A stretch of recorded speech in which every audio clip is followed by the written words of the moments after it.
Várias notícias importantes. Para começar, o Supremo Tribunal Federal caminha para uma decisão que pode ampliar o alcance do foro privilegiado. Até o momento, 5 ministros já votaram a favor dessa expansão. Além do relator, que é o ministro Gilmar Mendes, os ministros Cristiano Zanin, Flávio Dino, Alexandre de Moraes e Dias Toffoli também votaram para alterar o atual entendimento.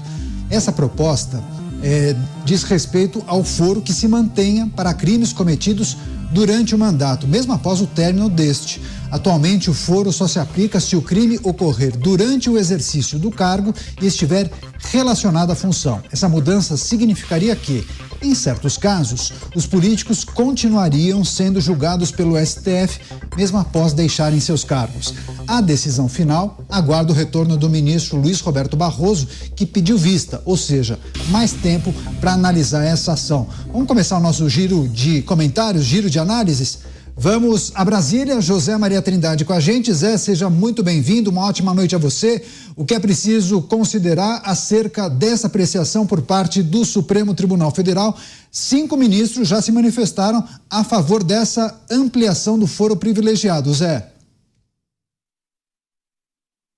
A jurisprudência antigamente demorava décadas e às vezes séculos, né? Agora muda muito. Muito boa noite, Daniel. Boa noite, colegas aqui de bancada. E boa noite a você que sempre está aqui nos Pingos dos Is, e isto é muito importante. Vamos juntos nesta sexta-feira. Olha, Daniel, o foro privilegiado era um sinal de impunidade. Isto há muito tempo, quando havia um cerco ao deputado e ao senador, né, que tinha prerrogativas muito maiores. Só se podia processar um parlamentar se houvesse a autorização do Congresso Nacional, da Câmara e Senado, né, no caso do deputado e senador, que nunca vinha. Então, foro privilegiado era sinal de impunidade. Mas aí as coisas andaram. Acabou esta impunidade para parlamentares, porque houve uma emenda à Constituição acabando com esta imunidade parlamentar total, e o Supremo começou a julgar parlamentares. Julgar e condenar. O primeiro caso que assustou foi o mensalão. E aí o que os deputados faziam? Deixavam a coisa correr no Supremo Tribunal Federal, nos últimos instantes ele renunciava, e houve vários casos, e o processo tinha que começar do zero lá na primeira instância, né? Porque ele saía do cargo, aí não tinha razão de ficar mais no Supremo. Eu me lembro que no início do mensalão, os deputados renunciaram, né? Porque iam ser condenados no Supremo como foram.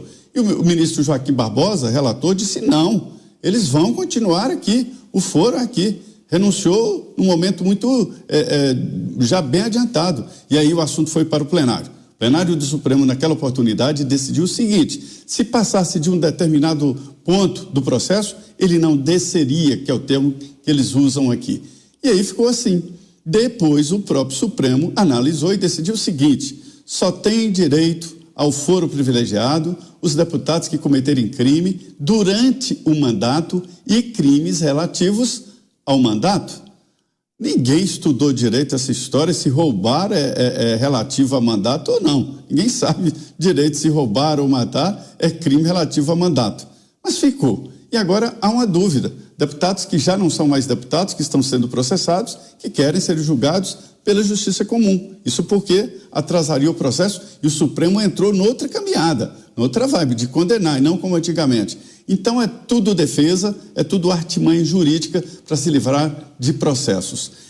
Na verdade, o que eu escuto é que hoje não é mais vantagem se for privilegiado, não, porque o Supremo está sendo mais rápido do que a justiça comum e condenando, o que assusta muito as excelências, viu?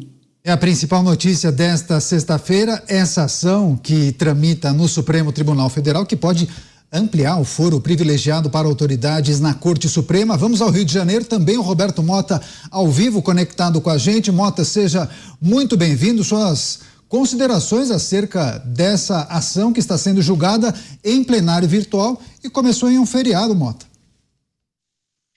Caniato, eu sou contra o foro privilegiado. Boa noite para você, boa noite para a nossa bancada, boa noite para a nossa audiência. Todos são iguais perante a lei, ninguém deve ter qualquer tipo de privilégio. Eu acho que deve ser extinto esse tal de foro especial por prerrogativa de função. Eu acho que isso contribui para o devido processo legal. Eu acho que na primeira e na segunda instância da justiça, a gente encontra mais estabilidade, mais aderência a uma interpretação tradicional, conservadora da lei. Se o presidente da República cometer um crime durante o mandato, ele pode sofrer impeachment. Está aí. Se um parlamentar cometer um crime durante o mandato, a Justiça pode pedir ao Congresso, à Assembleia, à Câmara de Vereadores, licença para processar o parlamentar. Em todos os outros casos, todas as outras autoridades têm que responder à lei da mesma forma que o cidadão comum. Vamos acionar agora o Cristiano Beraldo também com a gente. Beraldo, seja bem-vindo, ótima noite a você. Até aqui, 5 votos favoráveis para a ampliação do foro privilegiado, justamente um entendimento diferente de uma alteração que foi feita na regra pelo próprio Supremo em 2018. Beraldo. Boa noite, Caniato, Mota, Zé Maria, toda a nossa audiência. Essa mudança, na verdade, é uma mudança para ampliar o poder do Supremo Tribunal Federal. E se a gente olhar o histórico, o motivo do foro privilegiado, e a gente entendesse que a justiça ela é formada na sua primeira instância por aqueles que fazem o concurso público, normalmente jovens, ainda inexperientes, com a responsabilidade de julgar o destino, julgar o certo e errado daquelas pessoas que recorrem à justiça. Então, cria-se a segunda instância, aonde faz parte dessa segunda instância aqueles mais experientes, aqueles que têm o seu conhecimento, a sua experiência reconhecidas e vão fazendo parte do tribunal. A Brasília, seja no Superior Tribunal de Justiça, seja no Supremo Tribunal Federal, chegam aquelas pessoas que são realmente assim acima da média e, sobretudo, acima de qualquer suspeita. Perdemos o áudio com o Cristiano Beraldo. Daqui a pouco ele vai concluir, inclusive, o raciocínio dele, mas enquanto isso a gente aciona o delegado Palumbo, que está com a gente também nesta edição de sexta-feira. Delegado, seja muito bem-vindo, uma ótima noite a você. É importante a sua análise acerca dessa votação, porque o senhor é deputado federal, tem foro privilegiado. O que é preciso considerar em relação a essa apreciação que acontece na Suprema Corte, delegado? Bom, uma boa noite, prazer participar mais uma vez da Jovem Pan, Pingos nos Is. Olha, eu compactuo da mesma opinião do Mota, eu sou contra o foro privilegiado. Todos nós somos iguais perante a lei, isso é um princípio constitucional.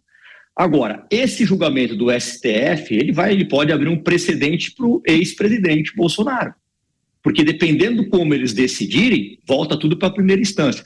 Acho muito pouco provável. E o que o Zé Maria falou é também verdade. Muitos deputados hoje em dia, deputados, senadores, ministros, não ter o foro privilegiado. Na primeira instância, eu falo isso com muita tranquilidade, tem muito menos ingerência política. Juízes de primeira instância são concursados, não são partidários. Delegado, vou fazer o seguinte, daqui a pouco eu chamo o senhor, tivemos um problema com a conexão de imagem, o áudio está perfeito. Estamos entendendo perfeitamente o que o senhor está dizendo. A gente vai continuar o nosso giro de análises. Daqui a pouco o delegado Palumbo conclui o raciocínio e a gente continua o nosso giro de análises. Eu vou só retomar com o José Maria Trindade. Tem vários aspectos desse julgamento que a gente precisa considerar, inclusive o que foi que motivou a corte de tratar desse tema que já tinha sido alterado o entendimento em 2018, né, Zé Maria? Exatamente. A jurisprudência no Supremo precisa durar um pouco mais. Mas, enfim, o que eles estão analisando é qual é a extensão desse foro privilegiado.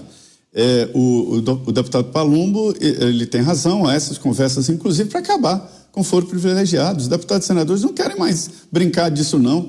É claro, está sendo rápido e condenando, né? Então, assim como muda a jurisprudência do Supremo, o Congresso também quer mudar a Constituição. Porque, veja bem, se o processo começa na Justiça Comum, na primeira instância, vai chegar por último no Supremo. Se já vai para o Supremo e for condenado, não tem como passar pelos outros juízes. A ideia do foro privilegiado, Daniel, é para proteger as autoridades. Porque uma autoridade, ela fica muito mais na vitrine e existem divergências, brigas, e existem sim processos que são realmente perseguição jurídica, que é uma situação que a gente vê na justiça brasileira, né? Usar a justiça para vingança. E aí criou-se essa história. Ninguém sabe ao certo, mas a ideia é que existem 41 mil funções que têm foro privilegiado.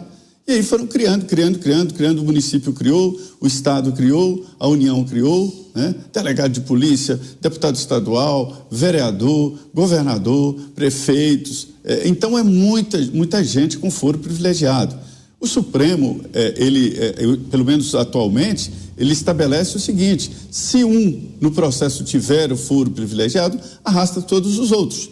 No caso do ex-presidente Jair Bolsonaro, no mesmo processo, existem deputados que têm foro privilegiado, que estão no exercício da função do mandato. Então, é muito complicado, quer dizer, o Supremo decidindo o que vai julgar ou não, e esse o debate agora, né? A extensão desse tal foro privilegiado, que é, sim, uma exceção, e o mundo não pode dar exceção para nenhuma categoria, nós não temos castas. Esse é o debate no Supremo Tribunal Federal, as análises aqui em Os Pingos nos Is. A gente retoma com o Cristiano Beraldo, que vai inclusive... Beraldo, se quiser reiniciar o seu comentário para que todos possam compreender, acho que agora sim, conexão 100%. Beleza, vamos lá, Caniato. Boa noite ao delegado Palumbo, que acabei não cumprimentando. Sempre um prazer estar aqui na sua companhia.